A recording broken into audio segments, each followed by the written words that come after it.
Dans le village artisanal de Wadata, l'ambiance est d'un calme inhabituel depuis plusieurs semaines.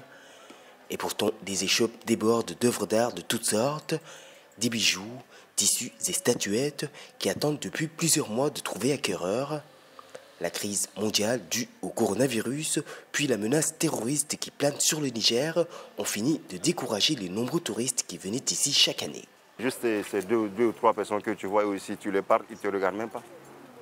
Mais ce n'était pas comme avant. Non, vraiment, bon, il n'y a pas beaucoup de clients. Comme tu vois, il y a de belles choses, il y a beaucoup de choses, mais vraiment, tu vois, il n'y a pas de clients, quoi. Les clients qu'ils espèrent, ce sont les touristes étrangers. Ces derniers se sont fait de plus en plus rares depuis plusieurs mois. Il y a encore quelques années, la ville d'Agadez était considérée comme une vitrine de l'artisanat nigérien. Et ce matin encore, c'est son grand espoir que les artisans sont venus exposer leurs produits. Le manque de tourisme ici au niveau de l'artisanat, ça a donné beaucoup de difficultés. Ça a donné beaucoup de manque d'économie. Parce que l'artisanat, elle base sur le tourisme. Et aujourd'hui, à Agadez, il n'y a pas de tourisme.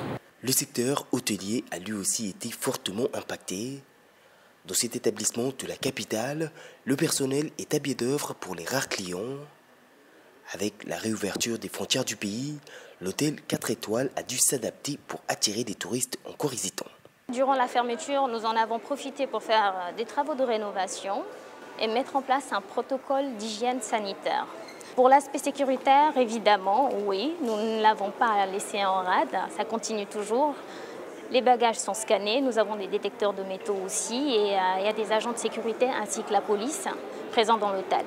L'attaque terroriste perpétrée en août dernier dans la localité de Kouré avait causé la mort de 6 ressortissants français, poussant le Quai d'Orsay à déconseiller la destination Niger à ses ressortissants. Une décision qui n'est visiblement pas sans effet sur l'artisanat et le tourisme local, déjà fortement impacté par la crise due au coronavirus.